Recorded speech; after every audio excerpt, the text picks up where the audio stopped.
¿Puedes abrir por favor tu Biblia en Apocalipsis 2?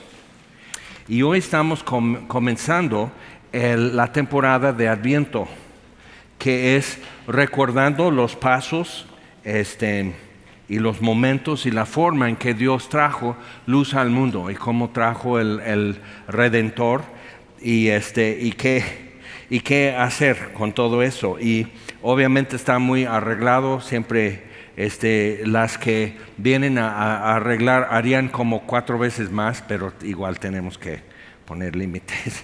Pero parte de eso es porque es alegría, ¿sí o no? Porque Jesús vino, la luz vino al mundo, en Él estaba la vida y la vida era la luz de los hombres. Entonces Apocalipsis 2, vamos a comenzar con lo que es una esperanza que Dios prometió. Es importante ver en eso que antes de la caída de Adán y Eva, en Génesis 3, no había esperanza, no era necesario. No tenían que esperar algo que se realizara o algo que se perfeccionara o un descanso que llegara porque todo estaba bien. Entonces es importante entender eso, que una de las cosas más bellas en nuestra vida, y cuando no tengas esperanza, realmente es difícil tener fuerza, es difícil pensar claramente y tomar decisiones y todo cuando no tengas esperanza.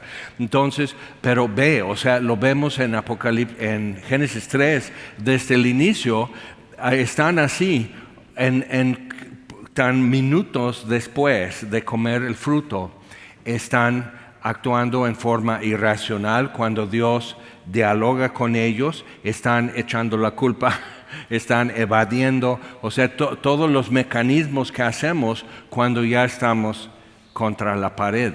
Y Dios no le empujó a Adán contra la pared, simplemente es lo que sucede en estas cosas. Y desde ahí pues así está la humanidad. Y entonces Dios les da algo, una promesa que es una esperanza. Pero primero dice versículo 7 aquí en Apocalipsis 2, está hablando al mensajero en Éfeso y le dice: tú, no vosotros, no ustedes, tú has perdido tu primer amor. Algo ha pasado, algo has perdido. Entonces, en cada uno de estos casos, en Apocalipsis 2 y 3, hay una promesa al que venciere. Entonces esto está delante de ti. Es un obstáculo, es una brecha que hay que cerrar, es un punto que tienes que volver a eso, reiniciar algo. Pero dice: el que tiene oído, oiga lo que el Espíritu dice a las iglesias. Al que venciere, le daré a comer del árbol de la vida, el cual está en medio del paraíso de Dios. Ahora, Edén no es el paraíso. Eso se ha confundido muchísimo. Entonces, el paraíso, como Jesús le dijo al ladrón en la cruz: de cierto te digo, hoy estarás conmigo en el paraíso, que no es Edén. Edén ya no existe. Entonces es importante ver eso. En cuestión de terminología. Ahora, podemos decir que en cierta forma entonces el paraíso existe, porque Jesús le dijo: estarás conmigo en el paraíso. Pero también la Biblia dice en Efesios 4 que Él, cuando ascendió a lo alto, llevó cautivo el cautiverio. Entonces el Seol, el Hades, se vació de todos los que habían muerto con esta esperanza. Al que venciere, le daré a comer del árbol de la vida, el cual está en medio del paraíso de Dios. Entonces el paraíso no es un sitio ya como Edén, o esa parte del Hades donde en el seno de Abraham, es otro término que usan. No es eso, sino donde está Jesús. Jesús resucitado, glorificado, ascendió a lo alto y llevó cautivo el cautiverio. Entonces, viendo eso, es una promesa, no solo excluido para Adán, pero es una promesa para nosotros, que aún no estamos en eso. No estamos donde Jesús lo podamos ver y tratar directamente con Él, pero le dio esa promesa al ladrón en la cruz que moría. Entonces, al que venciere, le daré a comer del árbol de la vida, el cual está en medio del paraíso de Dios. Ahora vamos por favor a Génesis 3 y vamos a ver ¿Qué es lo que se perdió y qué es lo que Dios promete entonces? ¿Y qué es la consecuencia que estamos viviendo? Ya estás pensando que hay consecuencias después del Buen Fin.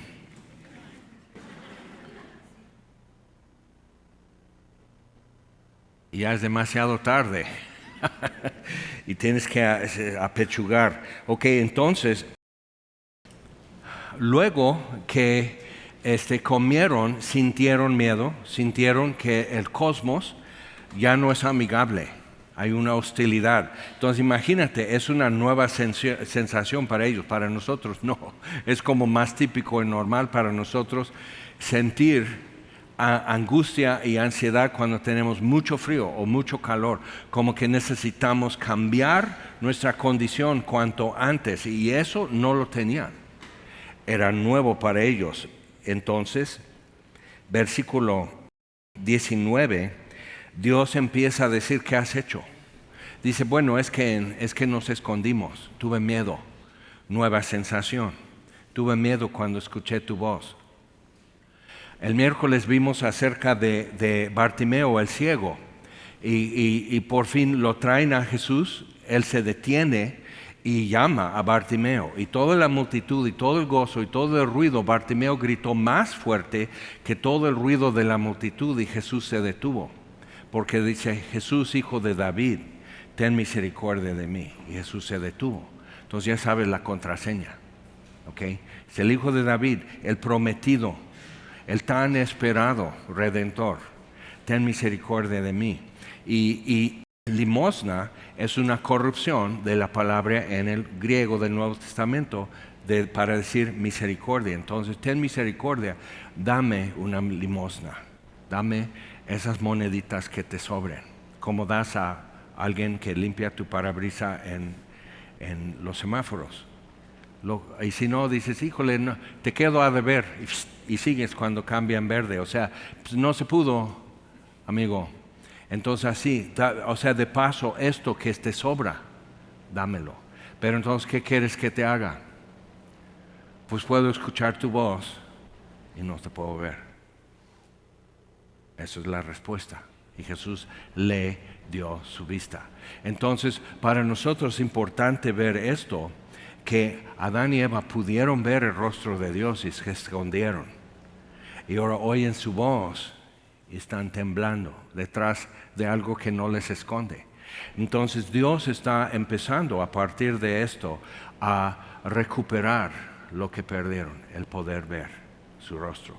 Entonces, versículo 19 le dice a Adán: con el sudor de tu rostro comerás el pan hasta que vuelvas a la tierra, porque de ella fuiste tomado, pues polvo eres y al polvo volverás. Entonces Adán tenía su tarea, su trabajo, su labor, que era cuidar y mejorar y probablemente expandir el Edén, y que realmente el planeta, y quizás más allá del planeta Tierra, empezar a mostrar la belleza de Dios en la imagen de Dios, que es Adán y Eva. Entonces, al ver esto, o sea, con el sudor de tu rostro, vas a tener que seguir haciendo esto. Vas a tener que seguir poniendo orden y belleza a tu mundo. Pero ahora va a ser muy cansado y va a tener limitación. Dice: hasta que vuelvas a la tierra, porque de ella fuiste tomado, pues polvo eres y al polvo volverás. Y llamó a Adán en nombre de su mujer Eva, por cuanto ella era madre de todos los vivientes. Entonces ahí viene la costumbre de decir a tu pareja: ay, mi vida. Pues eso es lo que significa Eva, mi vida. Entonces le pone esto: es madre de todos los vivientes. Y Adán le dejó a Eva comer el fruto, y luego él comió también. Necesitas ver eso. Sí sabían los afectados. Entonces, si hoy pudiéramos ver a Adán, él ya vio a Jesús resucitado, glorificado, ascendido a los cielos y sentado a la diestra del Padre. O sea, Adán ya vio eso.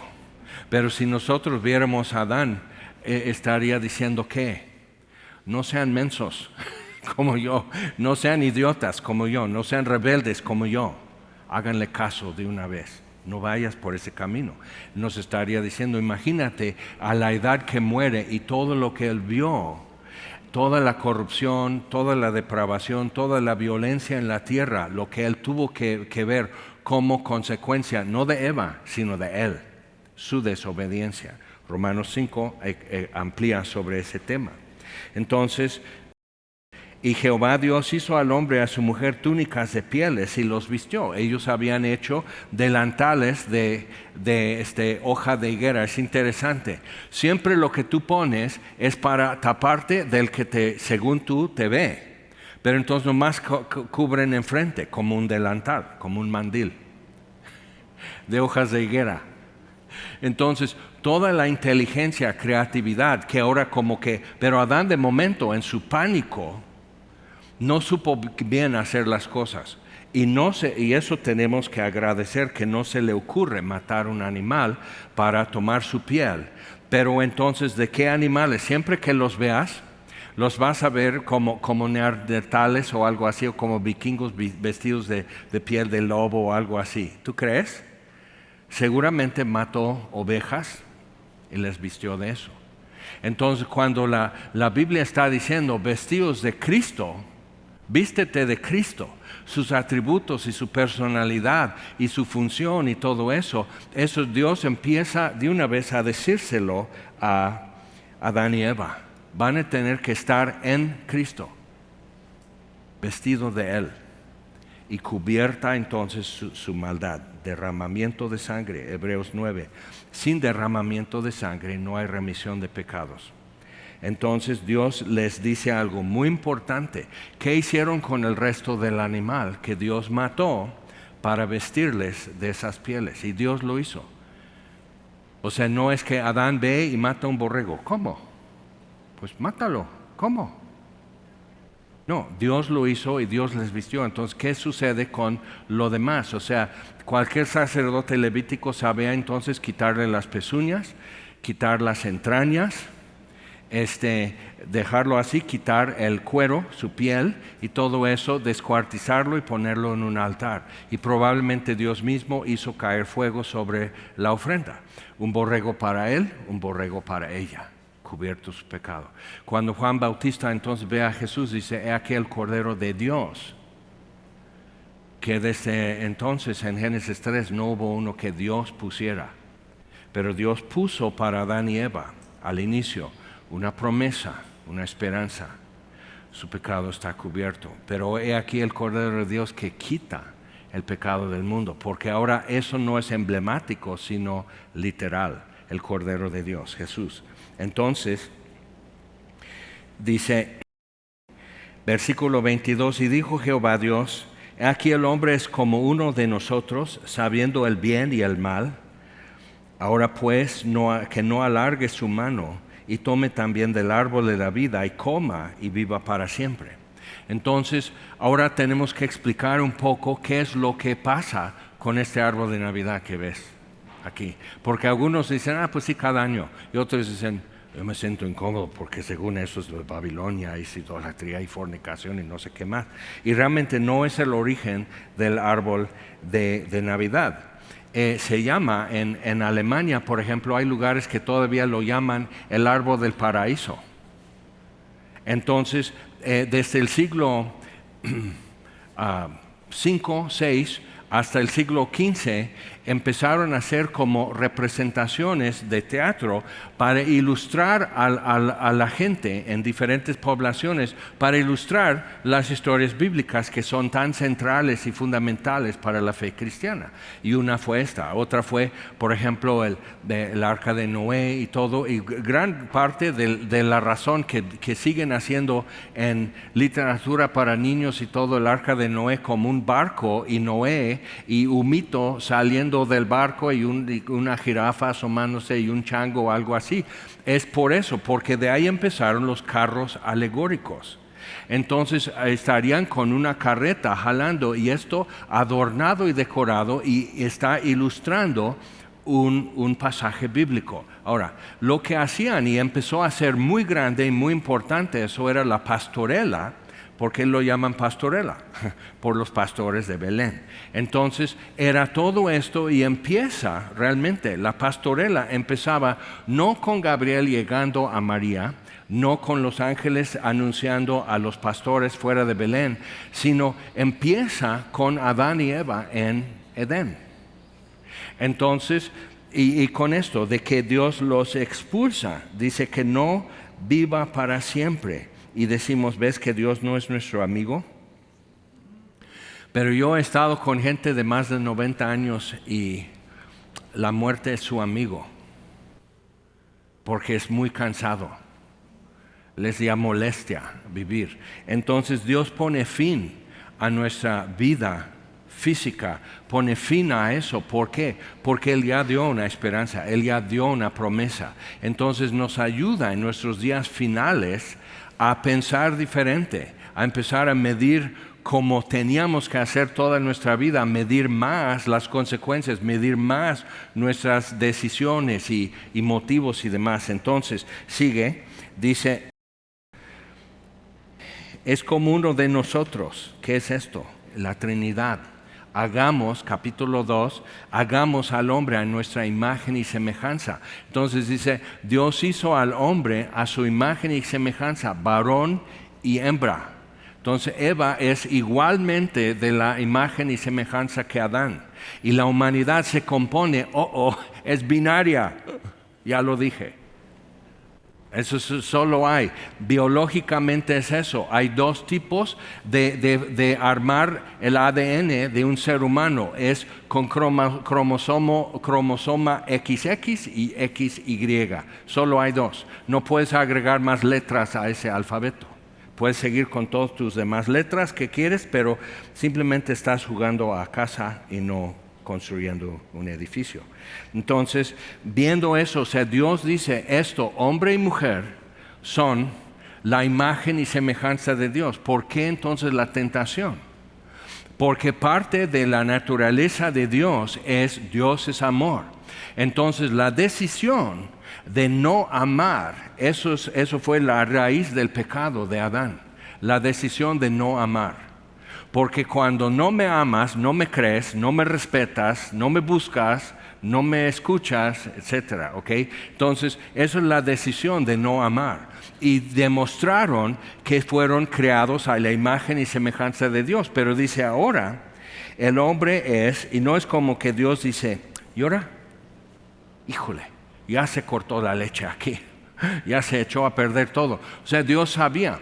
La Biblia dice que el Cordero de Dios fue inmolado antes de la fundación del mundo. Antes. Entonces, antes que en capítulo 1, versículo 1, Dios dijera, versículo 2, Dios dijera, sea la luz, ya estaba designado la segunda persona de la Trinidad, el Hijo, el Verbo de Dios, ya estaba designado para ser el Cordero de Dios que quita el pecado del mundo. Ya estaba asignado. Entonces Dios desde ahí puede decirle a Adán esto, vas a morir, vas a volver a la tierra de donde te tomé. Pero les viste de pieles, les pudo haber dicho a ver cómo la hacen. Tienen mucho ingenio, obviamente, pero les recomiendo, nomás una sugerencia, no se vistan de hojas de higuera, sino de pieles de animales, más duradero, resiste, porque fuera de este huerto es un poco más rudo y necesitas ayuda. Dios mismo, entonces no era que, ay, pobrecitos, van a tener frío, sino, no, vestidos del mismo que dio su sangre por ellos. Entonces una promesa y una esperanza. Entonces que no alargue su mano y tome también del árbol de la vida y coma y viva para siempre. Y lo sacó Jehová del huerto del Edén para que labrase la tierra de que fue tomado. Y sigue Adán teniendo que servir el planeta. El planeta no es para servirnos a nosotros, sino nosotros servir el planeta. Entonces, no en cuestiones verde, partido verde o ecologista o algo así, que mucho de eso es más bien política y ideología y no está basada en ciencia. Pero la Biblia es la primera fuente que establece al hombre con una responsabilidad hacia su entorno. Otras religiones no lo aplican, ni el hinduismo. Entonces es importante ver eso. Entonces los saca del huerto y ahora con sudor, con trabajo vas a hacer eso. Y Eva, con trabajo vas a reproducir la humanidad, vas a ser madre de los vivientes, pero ahora va a ser con trabajo y dolor. Adán, ahora lo que era tu gloria, ahora va a ser con trabajo y dolor también. Entonces eso es, ¿y por qué? Porque si lo acoginas, si lo haces maravilloso fuera del Edén, no quieren regresar. Entonces ya para capítulo 4, cuando Caín y Abel presentan su holocausto, Dios no reconoce lo que trajo Caín. No que no tenían que traer los frutos de la tierra como su ofrenda, pero otra vez, lo que Dios establece es que sin derramamiento de sangre no hay remisión de pecado. Entonces Caín no creía que tuviera pecado que remediar. Y en su conversación con Dios, en capítulo 4, se ve que él se cree limpio y aun cuando mata a Abel no dice es que se me resbaló la mano, es que me hizo enojar, es que estaba consumido por envidia o algo así. En 1 de Juan dice es que aborreció a su hermano. O sea, eso ya es intencional lo que sale de su mano entonces. Entonces, viendo todo eso, eso es lo que va a hacer. Y va a ser duro esto. Entonces, si Dios lo hubiera hecho maravilloso, por eso Caín sale de la presencia de Jehová y construye la primera ciudad. Porque entonces tiene oxos, tiene súper, tiene gasolinera, ya no tienes que ver con qué te mueves y con qué te vistes y qué comes. O sea, ya está todo como en Edén, ya está con un muro que proteja. Pero dentro de las ciudades es donde hay más violencia. Porque ¿quién hizo la ciudad? Caín. Okay, entonces, viendo eso, ¿qué vamos a hacer? Pues hacerle caso a Dios porque dio una promesa. Versículo 24. Entonces, en la pastorela lo que empezaban a representar era eso, el árbol de la vida, el otro árbol, y a veces ya empezó a comprimirse, a como simplificar y confundían que era el mismo árbol. ¿Te acuerdas que siempre es con una manzana? Pero eso ya se hace sinónimos de dos cosas. La empresa Apple, es importante ver que es una manzana que ya le tomaron mordida. Eso es intencional. Yo por eso uso Android. Entonces, pero es broma, casi. Entonces, o sea, eso es sinónimo con algo. Okay. Pero la idea de que fuera una manzana es porque esto se hacía en invierno. Ahora, después podemos, cuando llegamos a lo que, cuando viene Jesús al mundo, la luz viene al mundo, estaremos un poco más cerca a porque podemos decir con bastante seguridad, no plena certidumbre, pero bastante seguridad, que Jesús sí nació entre diciembre y enero y que el 25 de diciembre o el 6 de enero no está nada mal, que en el rusa ortodoxa, griego ortodoxa y muchos lugares que no son bajo el Imperio Romano, eso es cuando se celebra el 6 de enero. Epifanía, apariciones, cuando fue manifestado, a lo suyo vino y los suyos no lo recibieron. Entonces 6 de enero. Y se cambió al 25 por una controversia que había en cuanto a fechas y después explicaremos eso.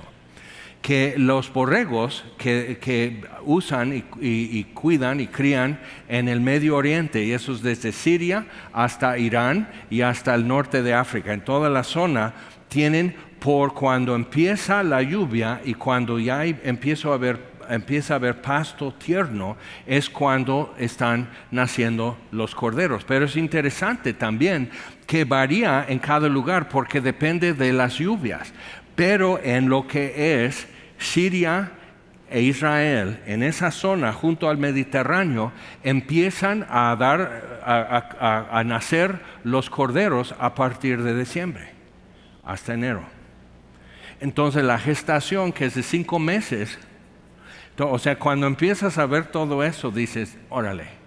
Entonces, decir que en invierno haya nacido, pero ves lo que pasa. Entonces van a Alemania, van a Francia, van a Inglaterra, van a Dinamarca en diciembre y en enero. Entonces, si queremos tomar fruto de algún árbol en diciembre, el único que parece lo que fue en vida es una manzana. Está arrugadita, pero es un fruto de un árbol.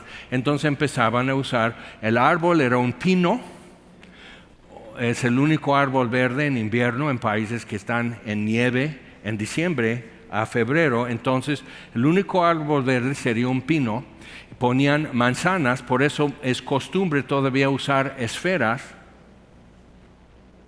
No es gran ciencia. Entonces eso persistió hasta el siglo XV. ¿Y por qué empezó a terminar, a desaparecer? Porque el Vaticano dio orden. ¿Por qué? Porque al inicio ponían esto en las iglesias. Vamos a decir, en una iglesia o catedral en Alemania, en norte de Francia, en Dinamarca o algo así. Entonces ponen en la iglesia un pino y le ponen así manzanas y ponían obleas, o sea, para misa, o sea, para el sacrificio de la misa ponían obleas. Por eso empezó a ser después costumbre poner galletas o algún dulce.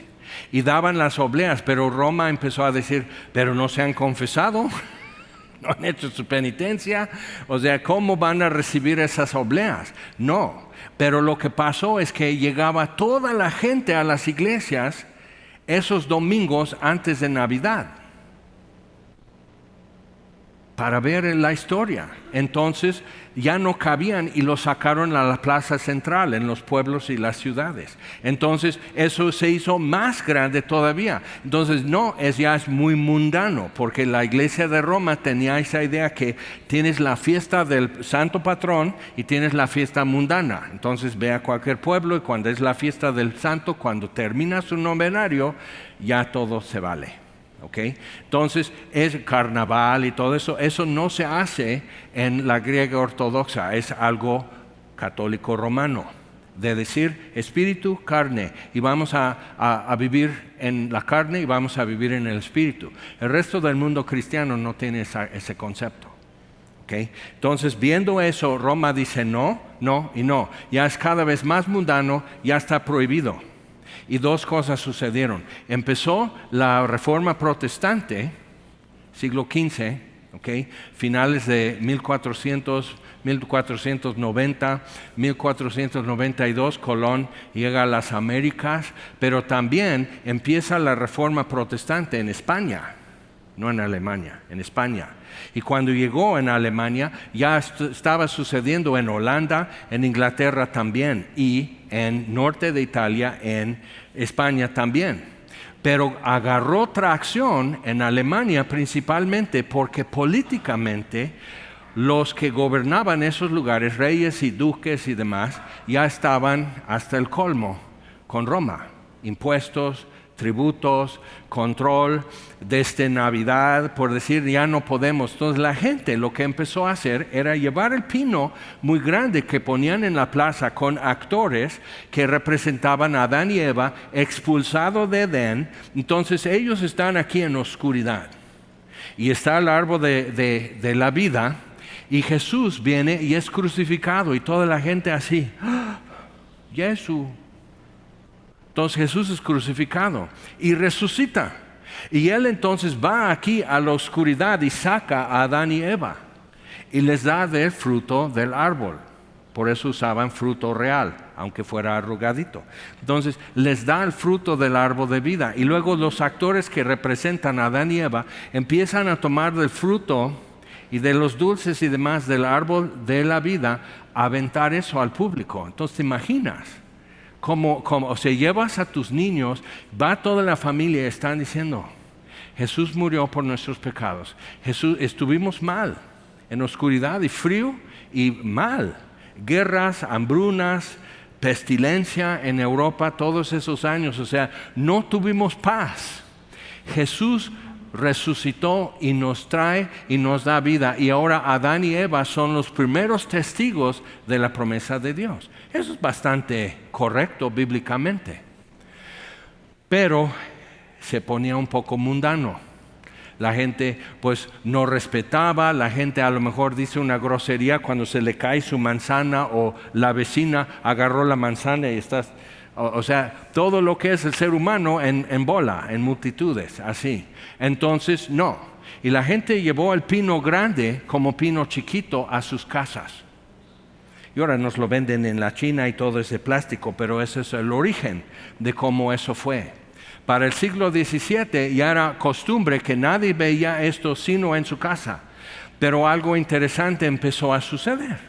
Y eso en países protestantes, que empezaron a sacar esto y hablar de lo que representa otra vez. Por eso lo tenemos aquí en Semilla, no por otra cosa. Es una parábola, no es un ídolo. Una parábola hace en forma compacta, visible, una gran verdad que es difícil de explicar en pocas palabras, pero aquí lo puedes ver y tocar y decir, total, está muy bonito. Por eso se acostumbraba a ponerle una estrella, la estrella de Belén. Pero en lugares en Alemania, en Bavaria, por ejemplo, todavía ponían, en lugar de un nacimiento, que así los pastorcitos y unas vacas y unos borregos así chiquititos, muñecos, ponían a Adán y Eva y una serpiente. Que dirías, ¡oh! Pero eso nada que ver con Navidad. Tiene todo que ver con Navidad. Aquí está. ¿Okay? Ahora vamos por favor a Génesis 22. Entonces andan los siglos y pasan muchas generaciones y llegamos a la vida de Abraham. Y tuvo esto de caminar con Dios y ser llamado amigo de Dios. Génesis 22. Entonces Dios le dice un día, Abraham, lleva a tu hijo a un monte que yo te señalo y ofrécemelo en holocausto. Así seco, así corto. Y Abraham no lo puso en oración porque cuando Dios te dice no tiene caso decirle, ¿estás seguro? Entonces se levanta muy de mañana sabiendo va a ser largo día. Largo caminar y todo eso, lleva a Isaac, lleva un cuchillo, lleva una ollita con brasas, lleva fuego y lleva un rollo de leña. Y van caminando y con siervos ayudando. Llega a un punto que dice a sus siervos, quédense aquí, yo el muchacho, y es una gran cosa que él dice, yo el muchacho subiremos, adoraremos y luego volveremos a ustedes. Por eso en Hebreos 11 dice que en figura, él supo, pues Dios para cumplir su promesa a Abraham va a tener que resucitar a Isaac. No va a ser posible que Dios al último momento diga, detén tu mano. O sea, eso es obediencia, señores, eso es obediencia. Dios no me va a dar como así, sino obedece. Y si Dios detiene tu mano es otra cosa, pero tú no tienes que ir pensando que Dios va a ver mi intención y con la intención basta. Eso no es bíblico. Y Abraham lo supo. Entonces él está así con la idea de que yo voy a ofrecer a Isaac, pero Dios tendrá que resucitarlo porque en Isaac será llamada mi descendencia y es muchacho todavía. Entonces Dios para cumplir su palabra, entonces ve Abraham tan seguro de lo que Dios me ha prometido.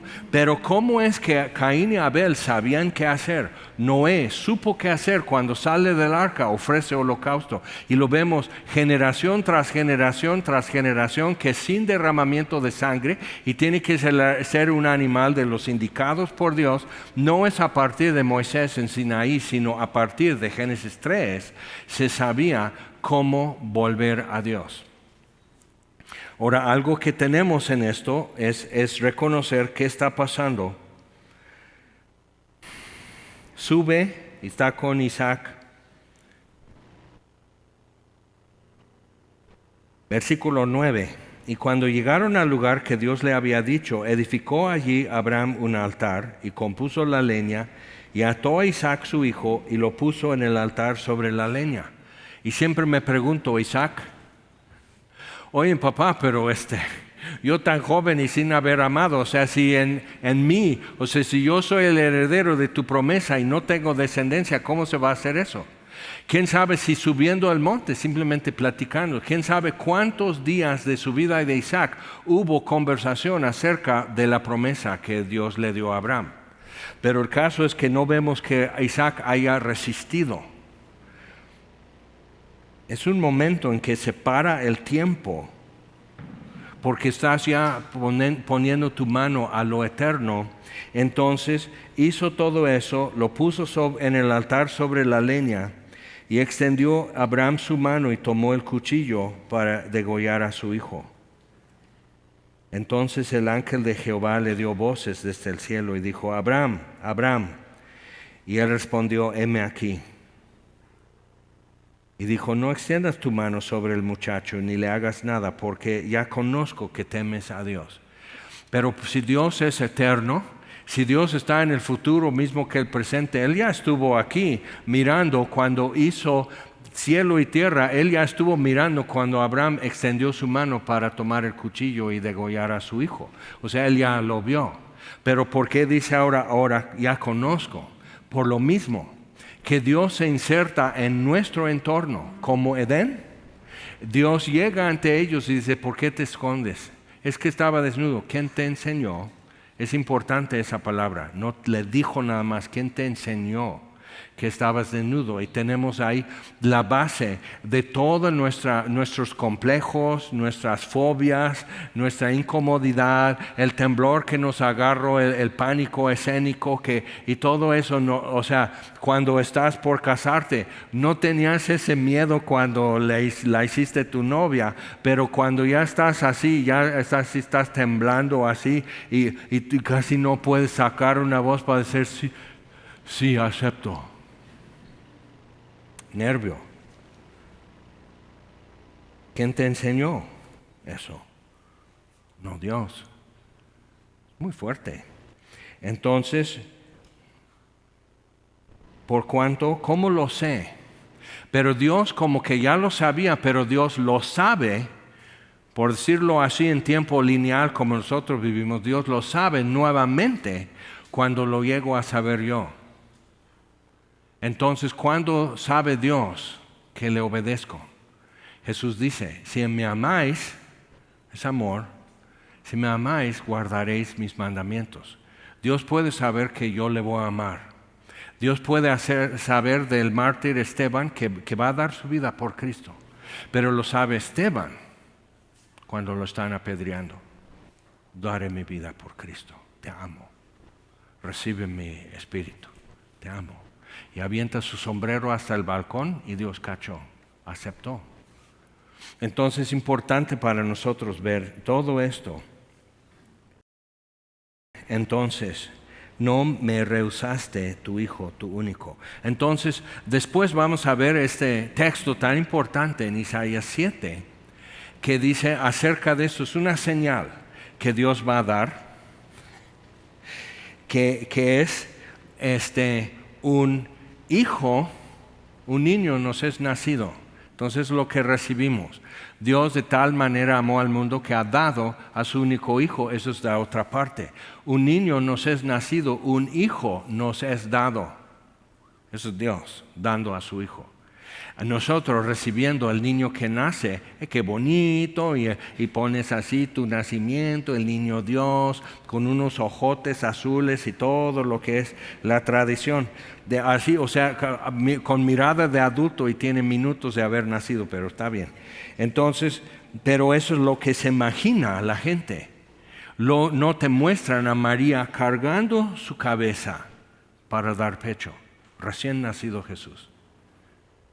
Y calentarlo esa noche fría, en invierno, fuera de Belén, los pastores así, y entran y no es muy cómodo. Y José: diga, ¿en qué les podemos servir? Ahorita no, por favor, mi esposa acaba de dar a luz. La venimos a ver. Ahí encuentran el niño envuelto, como los ángeles les habían dicho, y dices: Dios se inserta. Entonces nos es nacido un niño, pero un hijo nos es dado. Entonces las dos partes entrando como Dios con Abraham. porque Él no rehusó a su propio Hijo tampoco. Entonces realmente, o sea, no es como para que diga, ahora sí, ya pasaste el examen, ahora eres de mi equipo. No, es para que Abraham entienda a Dios. Dios ya entiende a Abraham, pero Abraham ya puede saber en qué consiste esta gran promesa, esta gran esperanza que Dios dio a nuestro padre Adán hace tanto tiempo. ¿En qué consiste? Yo daré de lo mío para resolver esto. Ok, vamos adelante por favor a Isaías, pero capítulo 7. Isaías está después de los Salmos, si estás buscando Isaías capítulo 7. Y es otro aspecto del asunto, que muchas de las promesas de Dios vienen a personas y en situaciones de desobediencia y rebelión. Es importante saber eso, porque tú piensas, bueno, entonces tengo que ayunar, tengo que no ver mucho Netflix, tengo que estar así y todo y buscar a Dios. Entonces Dios ya me va a hablar. Entonces Dios ya se acerca a mí y me va a bendecir. Pero Dios aún se acerca, sí, y sí, tienes toda la razón, pero Dios también se acerca al que está en rebelión, al que es incrédulo. Isaías 7. Entonces está el rey Acaz, hijo de Jotam, hijo de Usías. Usías fue gran rey. Cuando comienza Isaías, dice, en el año que Usías murió, vi al Señor, alto, sublime, su gloria llenando el templo. O sea, vio todo eso Isaías y así empezó, pero también vio el final después de la cruz. Isaías 53, Isaías 54, Isaías 55. O sea, vas leyendo y te das cuenta. O sea, Dios está con la mira en algo después de la cruz. Pero primero, un niño nos es nacido. Algo tiene que suceder en tiempo y espacio entre nosotros, que Dios se inserte en la condición humana. Pero nos damos cuenta con Abraham que la tragedia humana es también tragedia de Dios. Porque no me rehusaste tu único hijo. Es también su tragedia.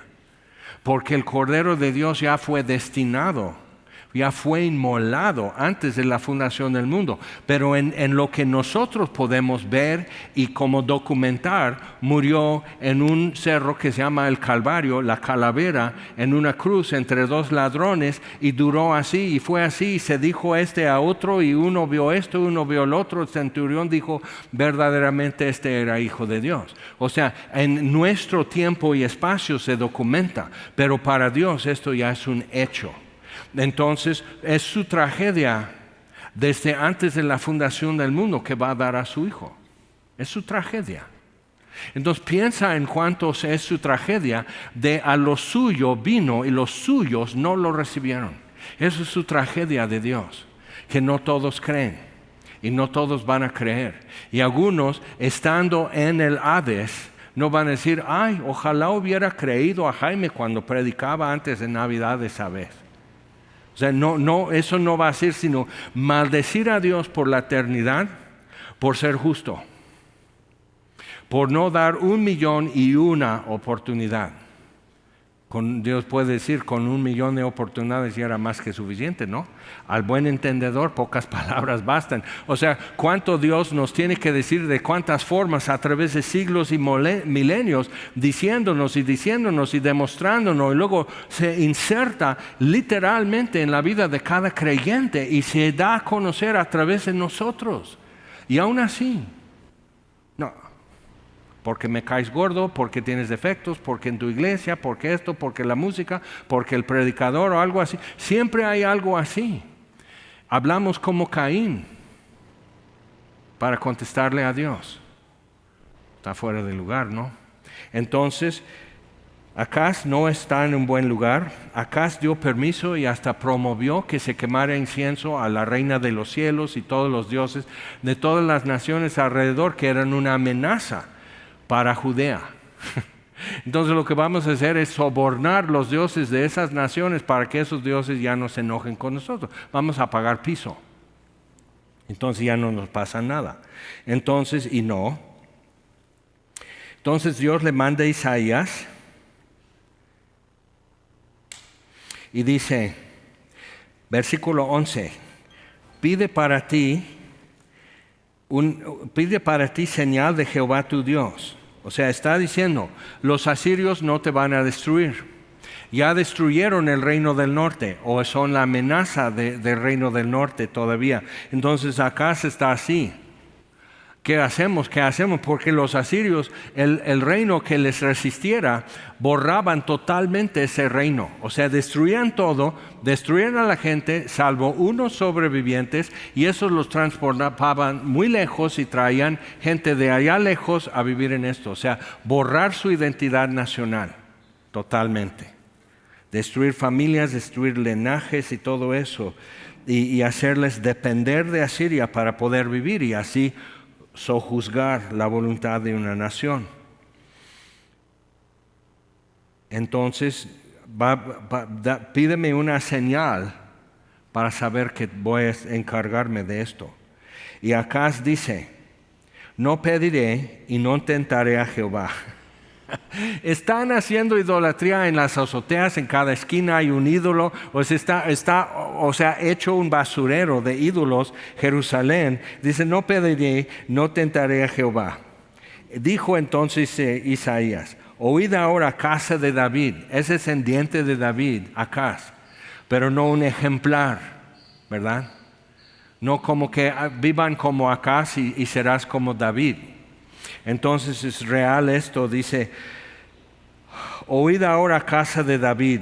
Cuando Dios habla contigo, está hablando con todo un linaje, entiéndelo. Cuando habla con Adán, está hablando con todo un linaje por existir. Pero cuando habla conmigo, cuando habla contigo, está hablando con todo un linaje que ha sido y que será. Así es que escucha bien y toma bien tus decisiones cuando escuchas. Entonces, él está así. ¿Os es poco el ser molestos a los hombres? No era buen gobernante. Sino que también lo seáis a mi Dios. Por tanto, el Señor mismo os dará señal. He aquí que la Virgen concebirá y dará a luz un hijo y llamará su nombre Emmanuel, Dios con nosotros. Emmanuel. Comerá mantequilla y miel, y eso es muy curioso lo que dice la descripción del niño que va a nacer. Comerá mantequilla y miel hasta que sepa desechar lo malo y escoger lo bueno. Porque antes que el niño sepa desechar lo malo y escoger lo bueno, o sea, antes de, vamos a decir, 4 o 5 años de edad, antes de esto, la tierra de los 2 reyes que tú temes será abandonada.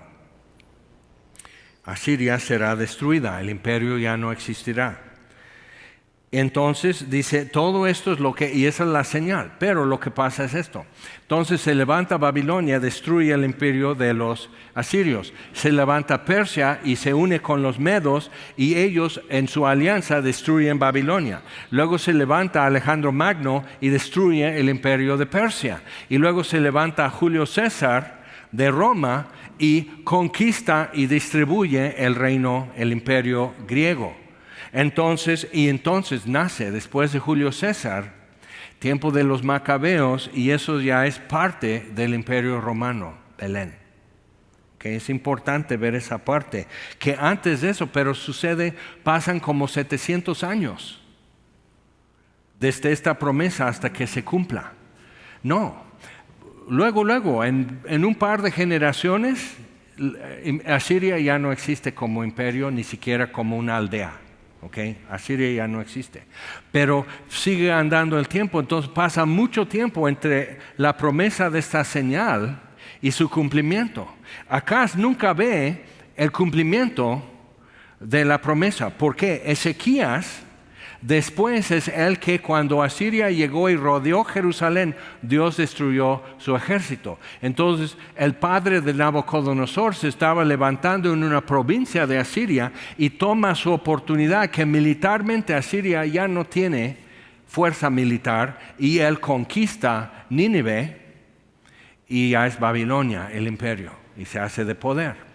Entonces, pero igual, Persia se levanta, conquista Babilonia. El nieto de Nabucodonosor está borracho y están usando los vasos de oro sagrados del templo para emborracharse y alabar sus dioses, conquistado. Esa noche cayó la ciudad mientras ellos estaban en banquete. Y así Alejandro Magno llega hasta la India. No hay que decirlo a los de la India ni a los asiáticos, pero dicen, no, pues ya no hay más civilización después de este río. O sea, él no solo quería conquistar ciudades y grandes culturas, pero no hay más, y lloró. Y poco después de eso muere. Pero él estableció una cosa. Pero ves, en todo eso, Dios está distribuyendo otras cosas durante ese tiempo. Está colocando siervos y siervas como Esther, como Ezequiel y como Daniel y otros más en el imperio de Babilonia y en Persia después, y sobreviven y florecen en eso y salvan a su pueblo. Daniel y Esther, por ejemplo, salvan a su pueblo.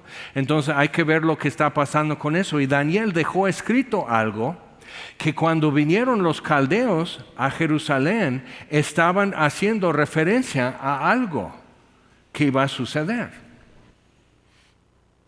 600 años después que lo haya escrito Daniel.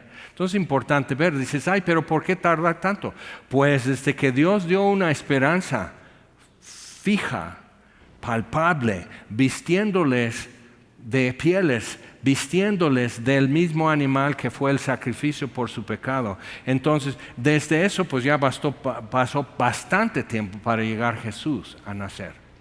Y todavía años para que muera en una cruz. ¿Por qué tuvo que nacer como bebé? ¿Por qué no bajar nada más del cielo, encarnado como hombre? O sea, Dios para multiplicar el pan en un momento o hacerlo durante meses por la cosecha de trigo, es lo mismo para Él.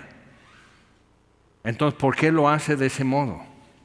Para que después la tragedia humana se pudiera plasmar y unir con la tragedia de Dios, su Hijo. Un niño nos es nacido, un hijo nos es dado y muere en la cruz. Entonces es importante ver esto, ¿por qué tarda tanto? Pero eso está dando más alcance a la promesa, más alcance a la esperanza. Entonces,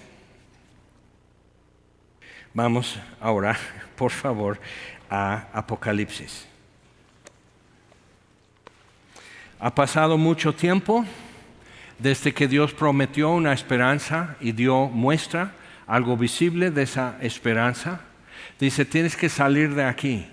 Algo que puedes leer en Ezequiel capítulo 1, por ejemplo, puedes leerlo también en Apocalipsis al inicio, cuando Juan es arrebatado al cielo y ve así 4 querubines, los llama seres vivientes. No hay palabras para eso, y querub es como una palabra entrando al hebreo de otro idioma, pero no saben exactamente cuál, que habla como de ser una llama de fuego. Okay. Hebreos capítulo 2 hace esa referencia también, que hace a sus ministros llama de fuego. Entonces son los querubim, o cada querub es el singular, plural es querubim. Entonces, viendo eso, están rodeando el trono de Dios. Cuando pone en Génesis 3, dice, pone querubim, plural, a la entrada de Edén.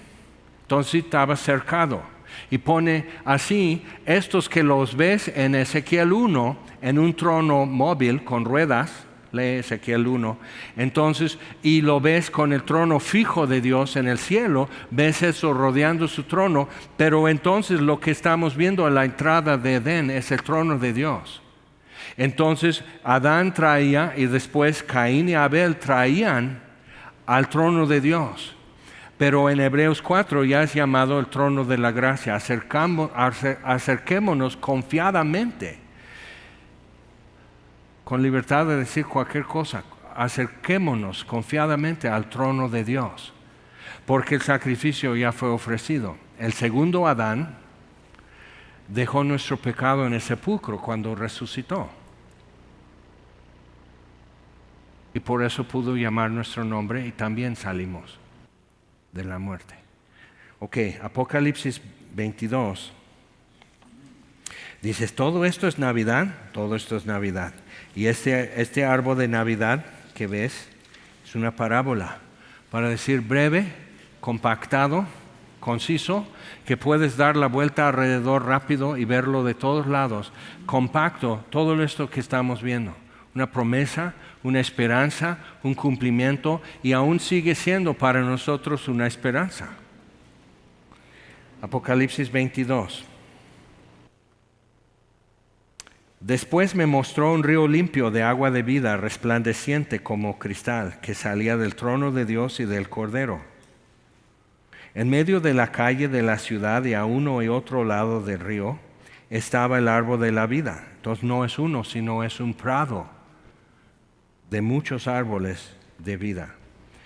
La esperanza se multiplicó en todo este largo tiempo de espera.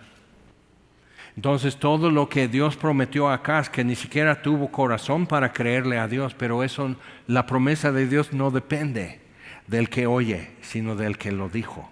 Entonces eso es lo que va a pasar. Y este niño, antes que sepa leer, por decir, antes que sepa cuál es su mano derecha para saludar y todo eso, antes de eso, este imperio de Asiria no existirá. Y otros 4 imperios que tú ni te imaginas, pero no te preocupes. Simplemente cuando Asiria es destruido, sabes que la señal se va a hacer.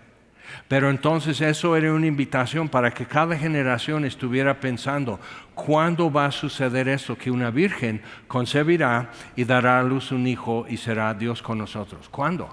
Porque Asiria ya no existe. Entonces vamos a decir, desde 500 años antes de Jesús o 600 años antes de Jesús, ya estaban pensando, una virgen concebirá y dará a luz un hijo.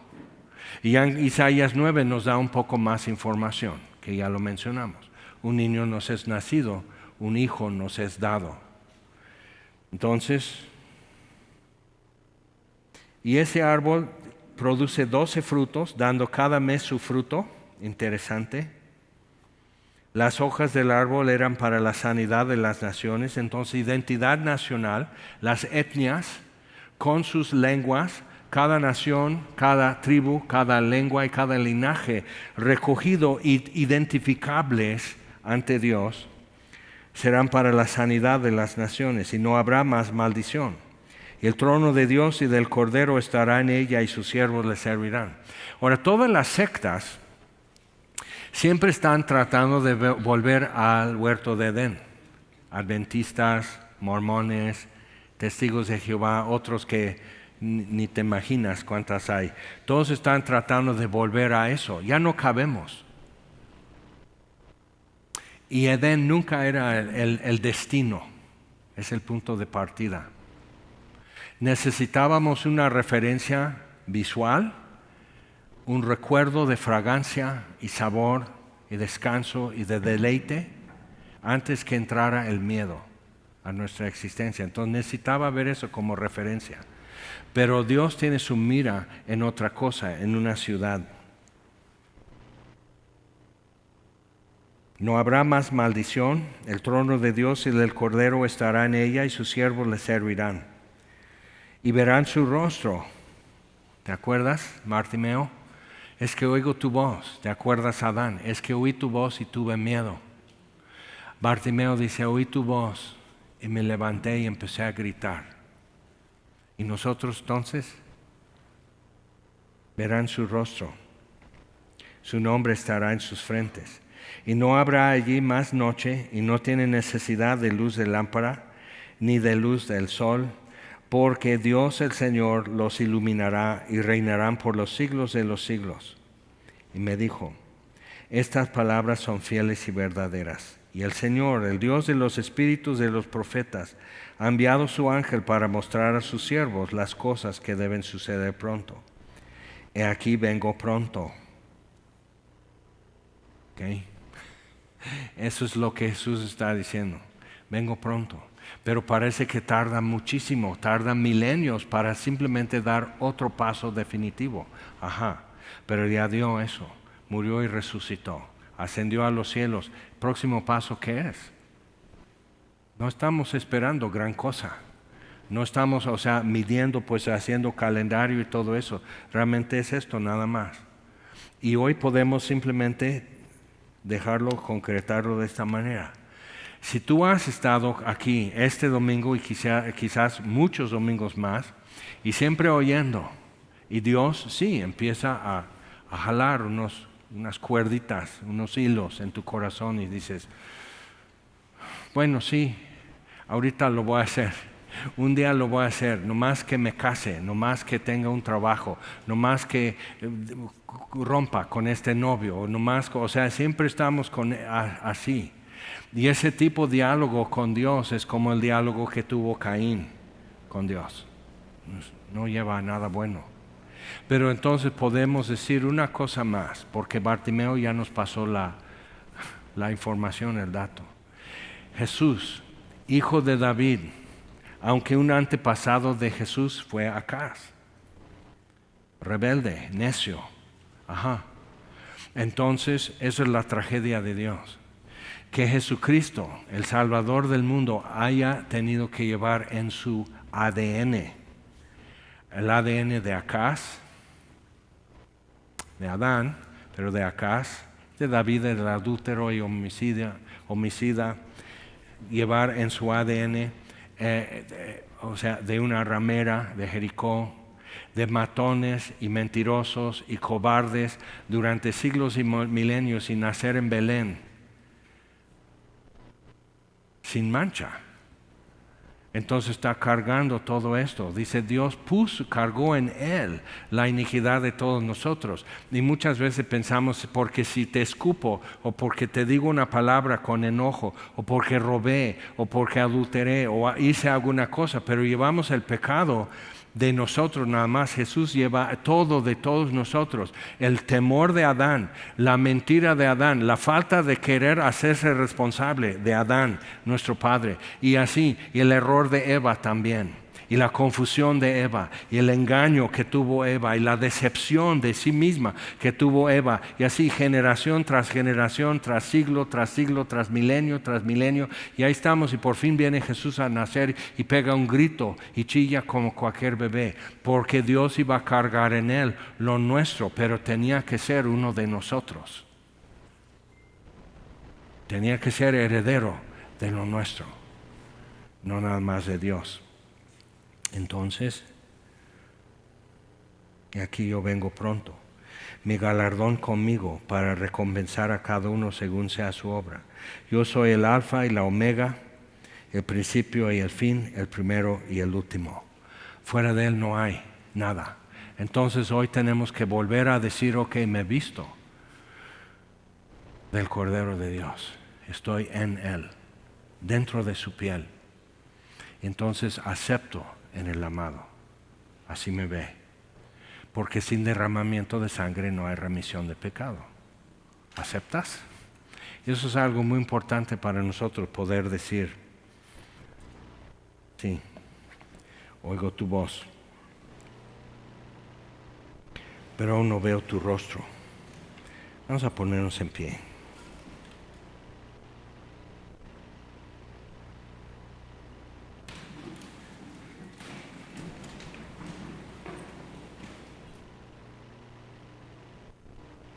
Señor, te damos gracias, Padre nuestro, por tu amor, porque aunque bien que se puede decir y es tiempo de Navidad, todas las tiendas nos avisan, sí, un niño nos es nacido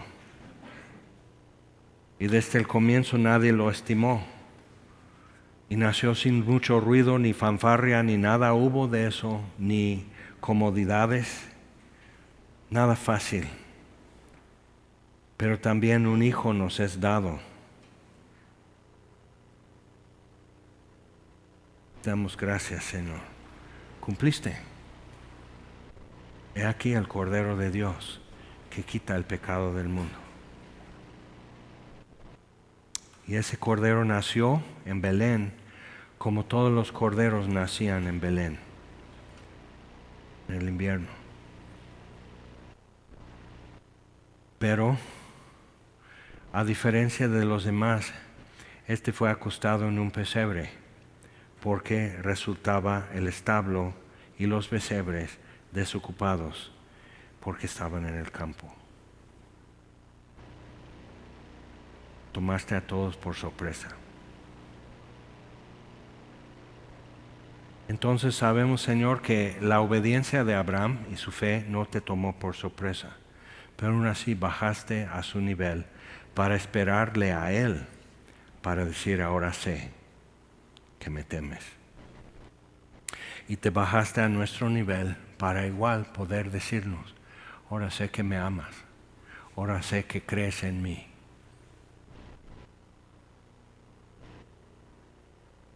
Porque hoy fue. Entonces, Señor, pedimos en el nombre de Jesús